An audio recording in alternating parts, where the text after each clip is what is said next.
what I want to talk about in the brief time we have this afternoon is, what do you aspire to? Maybe it's 18 months from now, maybe it's 2 years from now. I want to be the leading authority for X, whatever that is. I want to be the go-to resource in the marketplace for Y. Top of mind, best choice for Z, whatever that is. I want to take that aspirational brand. Let's put that one up here. That's where we're going. Here's the reality in today's marketplace. Being very, very, very good at what you do, that's the entry fee. Today, that gives you permission to do business in the marketplace. It is no longer a differentiator. It was 20 years ago, 30 years ago. We could talk quality and commitment and caring and trust and passion. They are universal today. Business is like high school. As much as we would like to think we have transcended all this, we have not. When given the choice, we do business with people we like and people we trust and people who are funny or people who are pretty. We get all of that. Those clicks persist later on in life, but the question is, how do we help people know you better so they like you better, so they trust you more? The new normal is a marketplace populated by great companies who are smart, who are lean, who are having hard conversations just like this today, because I speak to them all the time.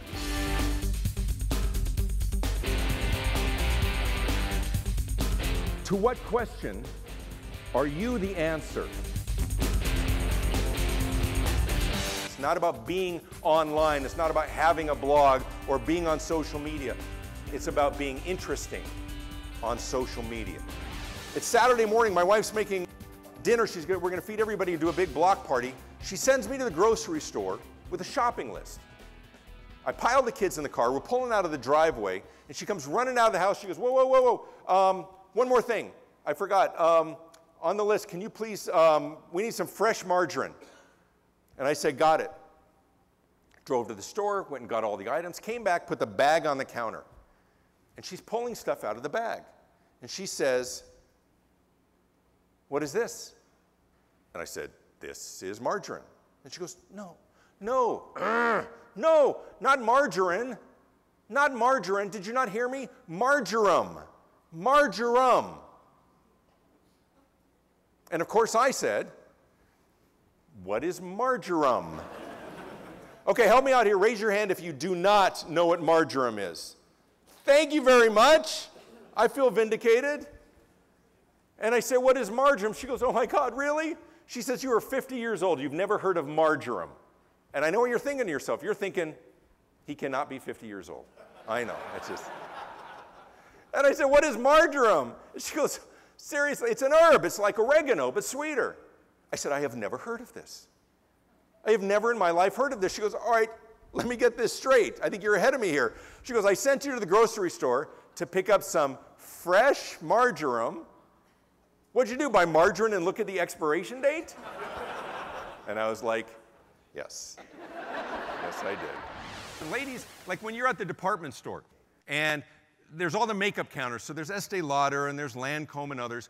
What's different about the women at the Clinique counter? What are they wearing?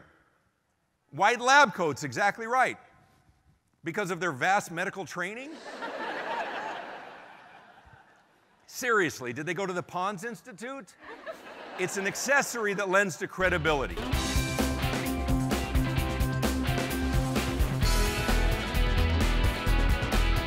And my wife's sitting in the back row thinking to herself, he is not nearly as charming as he thinks he is up there.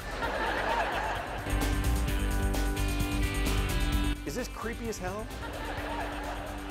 It is. I'm thinking to myself, I'm like, she has been in the restroom a long time. I hope she's okay in there, right? She's gone. There's a very interesting dynamic that happens when you tell me how many years of combined experience. First of all, you're trying to make yourself look bigger than you are. We already know that. But when you tell me this, the next three things you say go completely unheard. Do you know why? I'm doing math, right? We have over 250 years of combined experience. What we've been able to do, I'm thinking, does that mean there are like 4 guys who've been there for 50 years and like 49 people who just started and then 1 guy who like just got here?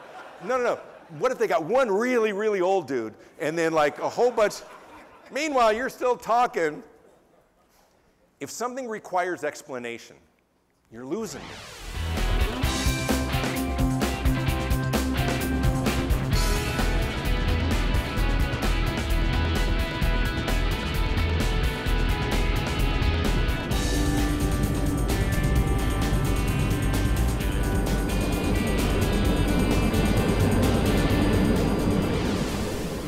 What are you doing in your business that not only sets you apart from your competitors, but is so unique to what you do that it's instantly recognizable?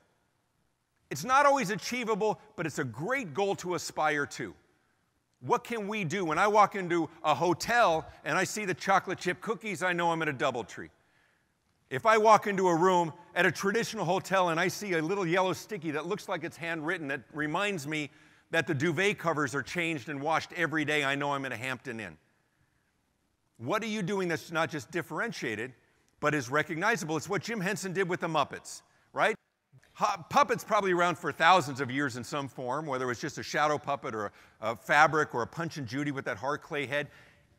And he made them squishy and soft and fuzzy and huggable and totally recognizable. It's not a marionette, it's not a puppet, it's a Muppet. Who else does Muppets, by the way? Who else makes Muppets?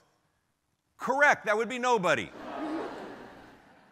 Disney bought them eventually, but once again, doing what other people are doing in a differentiated and recognizable way. It's what Michael Jackson did with the moonwalk, right? Talented kid to be sure, and all of a sudden he's on that Motown 25 special.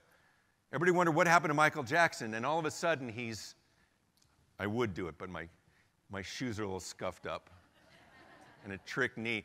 But, right? A lot of talented dancers, but he did dance moves no one else had ever seen before and became instantly recognizable.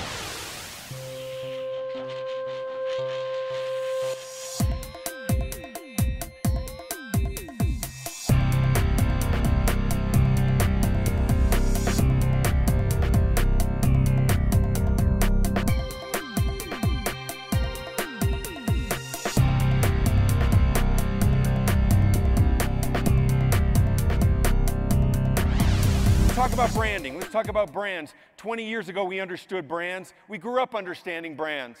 It was the cars that we drove and the bicycles that we rode and the breakfast cereal that we bought.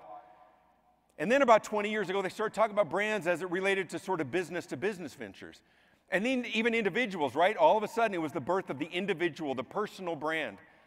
In my industry, in marketing and public relations, it was as if the clouds had parted. And the angels sang, and we had discovered this amazing new concept that was literally going to transform how we did business, how we marketed our businesses in the future. And then a little bit of time passed, a little analysis, and we came to recognize that it really wasn't anything new at all.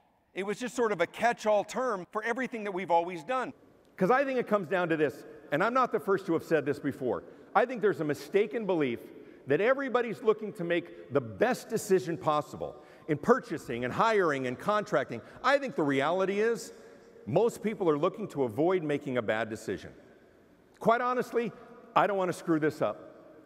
My family's future, my children's future is on the line with the decisions that I make with the professionals in this room.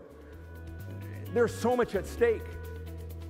What does it take to be the safe choice? Hi, David Avrin, the Visibility Coach. Where are you going to be June 8th through the 11th? Where else? In Toronto for the $1 Million Roundtable.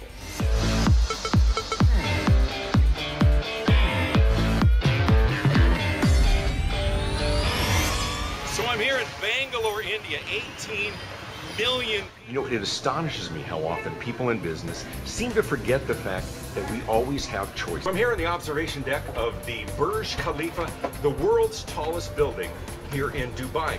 Here in the mountains of central Colorado, camping out here with my son. I'm actually here in Buenos Aires, Argentina. What are you doing to create a remarkable experience? It's a surfer's paradise, about an hour outside of Brisbane, Australia. This is my daughter, Sydney. Isn't she the cutest thing? Sydney went to preschool at the big church near our house just south of Denver in Highlands Ranch, Colorado. Because I work out of my house when I'm home, I get to have breakfast with my kids and I take them to school. And Sydney went to preschool in the afternoon session. So she went from noon to 3 in the afternoon. And I'm driving her to school one day, and We pull into this mega church parking lot, and her school was at the end of this church. Unexpectedly, it's jam-packed with cars. There's nowhere to park. We're going up and down the aisles. There's limousines in the circle drive, people milling about in dark suits, and Sydney unbuckles from the back seat, and she's like, Daddy, are they having church today on a Tuesday? And I said, no, sweetheart, I think it's a funeral today. It looks like somebody was very popular. And she says, what's a funeral? I was like, oh, sweetheart, a funeral is for when somebody dies. And all the people that know them and love them, they gather together at their church or their synagogue, and they take turns going up on stage. And they kind of talk to everybody in the audience, and they talk about how much they love them and how much they're going to miss them and what a special and wonderful person that they were in their heart. Now, Sydney looks very confused. And she looks at me and she says, and then they kill them? And I'm like, no, no, no. Sweetheart, this is for people who died earlier. This is not a human sacrifice. She's like, oh. Very relieved, kisses me on the cheek, and she scampers off to class. Who's got kids, right? Everybody got kids? Is it not the cutest thing in the world as they discover their world for the first time? Of course she doesn't know what a funeral is. How does she know what a funeral is until she knows what a funeral is? And that's what I would ask you about your business. How do they know that you're capable and qualified and competent and caring and a good choice, but how do they know that you're a better choice than all of those other capable and qualified and caring and experienced companies until you do a deep dive? Be clear of not what makes you just great and capable, but truly impossible to ignore. No greater honor for me in my business, in my career, in my friendships, than to be before you at the $1 Million Round Table. Have a great afternoon. Thank you very much. Great honor for me to come and present for you. Thank you very much. Thank you.